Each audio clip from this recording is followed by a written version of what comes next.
Another thing that we're doing, which is what Don already mentioned, is we're working on implementing the IPS and adopting the International Patient Summary. And I wanted to highlight that as well. And I'm not sure if everyone here is familiar with the IPS. It's called the Patient Summary, so that's basically what it is. And it has these 6 chapters in there. And it's all structured, and SNOMED is part of the IPS through the global patient set that is freely available for everyone. And what I think that makes the IPS so special in this case, it is one of the real global standards because it's meant for communication between all these countries, no matter what type of health systems they have or what type of health information systems they use. So it is a very generalized and ubiquitous usable set of data. And as an example, this is what the Hajj looks like, the annual pilgrimage to Mecca. And as you can imagine, these are hundreds of thousands of people coming to Mecca in a space of 10 days. Most of them who are elderly or sick because they want to do this at least once in their lifetime. So there is a high probability of medical assistance and medical encounters. And the Ministry of Hajj of Saudi Arabia saw the IPS and said, we're going to just do this. They didn't take a lot of time to think about this, but they just said, we're going to do this. And then 7 months later, they did this with 4 countries. So they did this with Saudi Arabia, with Malaysia, with Indonesia, and Oman. I needed to memorize the flags and the countries, obviously.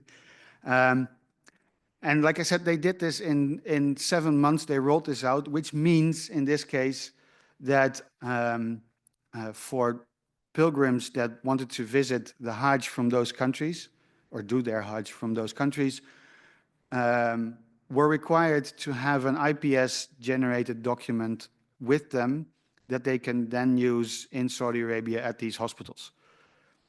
And so this is sort of the architecture behind this, and they use the World Health Organization's Global Digital Health Certification Network. Again, the WHO is also very fond of their acronyms. As sort of the trust verifier for these documents. So they say this is a trusted sender and a trusted receiver of this document. So we know that it is valid and true. So with these 4 countries, they generated 250,000 electronic patient summary documents.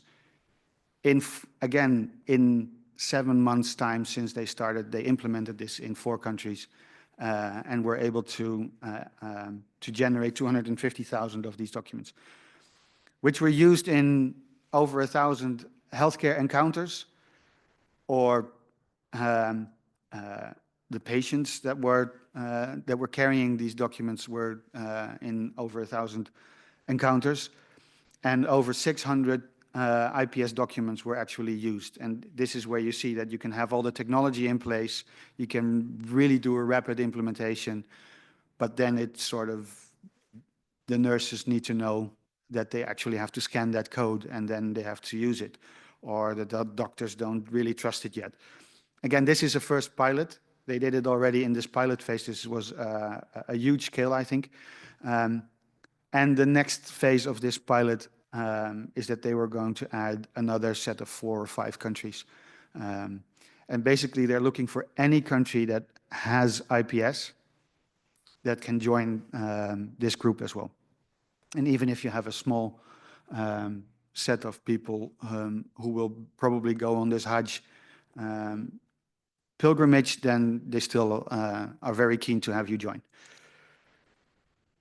So that's one example of where the patient summary is being used to drive this global exchange of health data.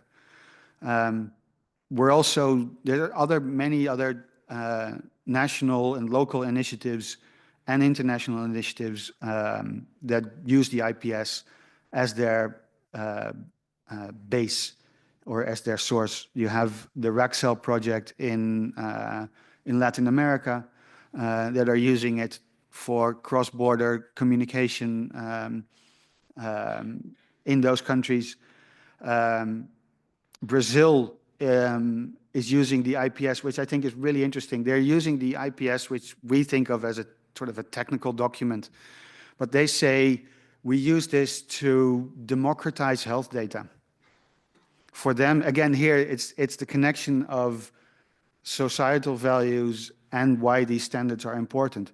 They say the IPS is our means to give our citizens control over their own health data. And we are all working on the technical part of that. The African Digital Health Network is being set up right now by the Africa CDC organization and several ministries of health in the African region. And they're looking at the IPS because it's a great starting point for them to jumpstart their efforts there. Australia has the Spark logo on there. And there's also national initiatives like the Canada patient summary and the New Zealand patient summary, but also Australia has a IPS-based Australian patient summary. And again, the World Health Organization has their certification network that supports the IPS for global exchange as well. So this is an example, I think, of we work on the technical side of these standards. But what we're trying to achieve here is true global interoperability. And it may sound like small or insignificant, but what we're doing here has a global impact already. And I think that's something that we need to foster together and why these meetings are so important.